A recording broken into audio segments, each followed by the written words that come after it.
नज़रअंदाज करते हुए कंधे अचकाए। आपसे बातों में कोई नहीं जीत सकता, हर सवाल का जवाब होता है आपके पास तो। सियाल मुस्कुराते हुए कहा, माशाअल्लाह से पैदाइशी अक्लमंद हूँ। माही ने अपना सर फ़ख्र से ऊंचा करते हुए कहा।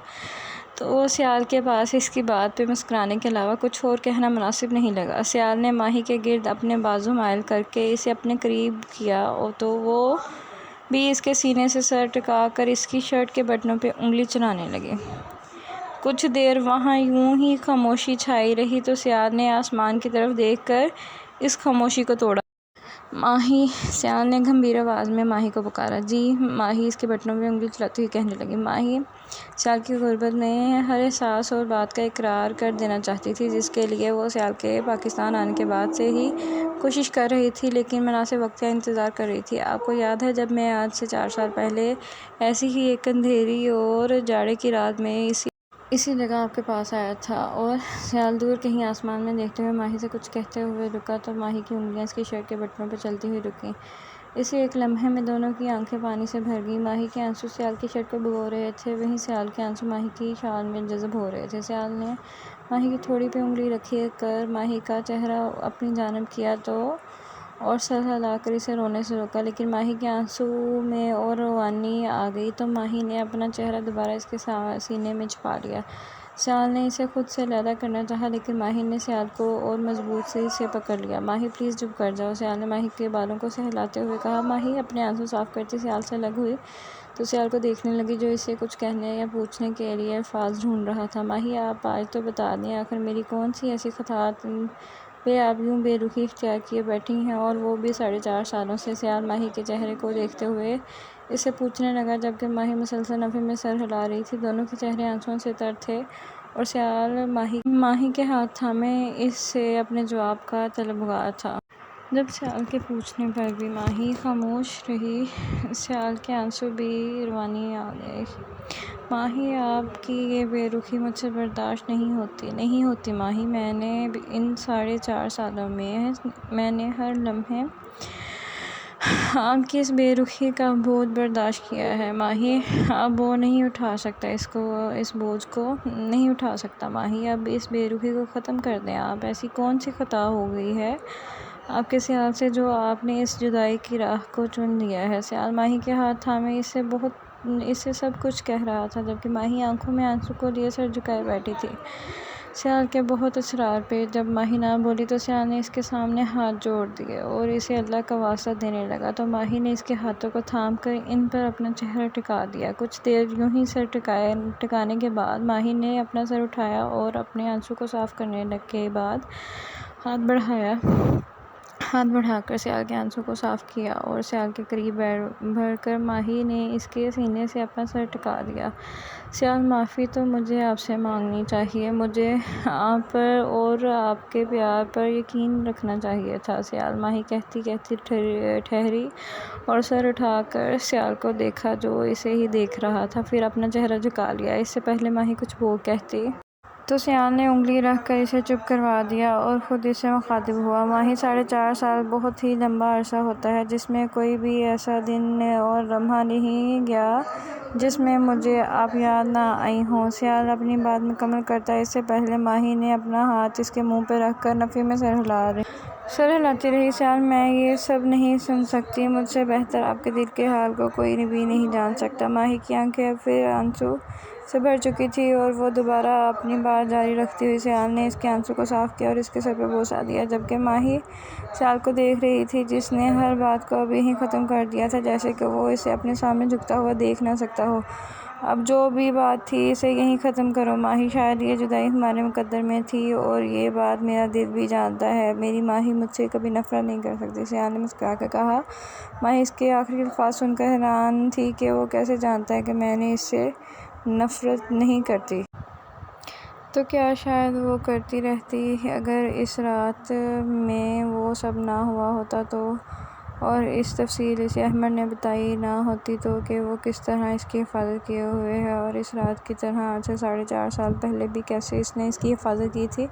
जिस दौरान इसने सियाल को गलत समझकर इससे खुद को जुदा किया था। माही सियाल ने इसे पुकारा, जिससे वो हाल में आई। जी माही ने इसके पुकारने पे कहा, कहाँ खो गई थी आप? मैं कुछ पूछ रहा था आपसे। सियाल ने माही को कंधे से हिलाकर कहा, कहीं नहीं, आप क्या पूछ रहे थे? माही सियाल का चेहरा देखती हुई अब मुकम्मल तौर पर इसकी तरफ मतवज्जा हुई। यही कि आपने मुझे कितना मिस किया या फिर किया ही नहीं? सियाल अब पहले तो शरारत से कह रहा था, बाद में मुँह फुला कर बैठ गया।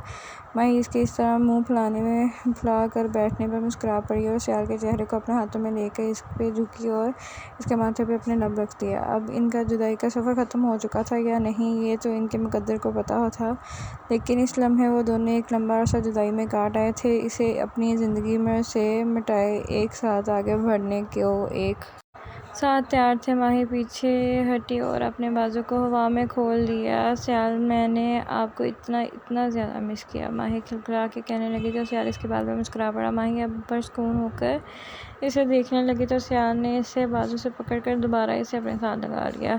कुछ ही देर में वो खामोशी रही, फिर सियाल इसके माथे पर चूम कर जाने के लिए उठ खड़ा हुआ तो माही इसका बाजू थामे गेट तक छोड़ने आ गई। सियाल इसके चेहरे पे हाथ फेरकर खुदा हाफिज़ कहता वहाँ से चला गया तो माही भी खुश होती घर के अंदर वापस आ गई। जब माही रूम में आई तो मारिया सो चुकी थी, लेकिन माही की आंखों से नींद अब कोसों दूर थी। इसका बस चलता तो वो सियाल के साथ रात भर बात करती, इसे इन 4 सालों में होने वाली हर बात बताती, और वहाँ यही हाल सियाल का था। वो घर पहुँचते ही रूम में जाकर बेड पे इत्मीनान से लेट गया, क्योंकि इसका सदियों का सर्फ ख़त्म हो चुका था। शाज़िया बेगम अपने हुस्न जमाल के साथ गहरी और बड़ी काली आंखों से सब पे क़यामत ढाने के लिए अपने रक़्स में भी सब पर बेहद गज़ब ढाने वाली औरत है। रक़्स ऐसा कि सब इसके साथ झूम जाएं और आंखें ऐसी कि सब इसके नशे में बहक जाएं, हर मर्द इसकी एक झलक पे अपना दिल हार बैठे। शाज़िया बेगम मशहूर तारीफ़ होने के साथ साथ एक बेटी की माँ भी थी, लेकिन अपनी बेटी को इसने खुद से दूर लाहौर में पढ़ने के लिए भेजा हुआ था, लेकिन वो अपनी बेटी को छुट्टियों में अपने पास बुलाकर खूब इसके नाज़ो नखरे उठाती हैं। शाज़िया बेगम की तरह इसकी बेटी भी बेहद खूबसूरती की मालिक है। अपनी माँ जैसे दिलकश हसीन चेहरे के साथ वो किसी को भी घायल करने का हुनर रखती है।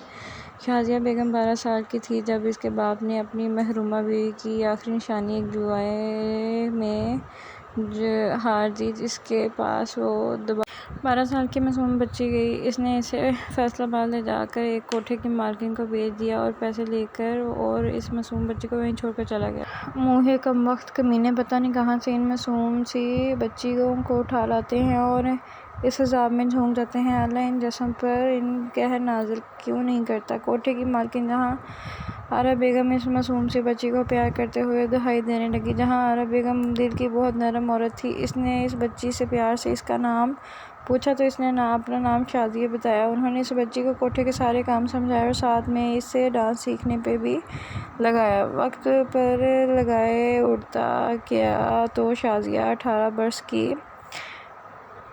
हो गई। इन 6 सालों में वो अब जवान हो चुकी थी और बेहद खूबसूरत भी।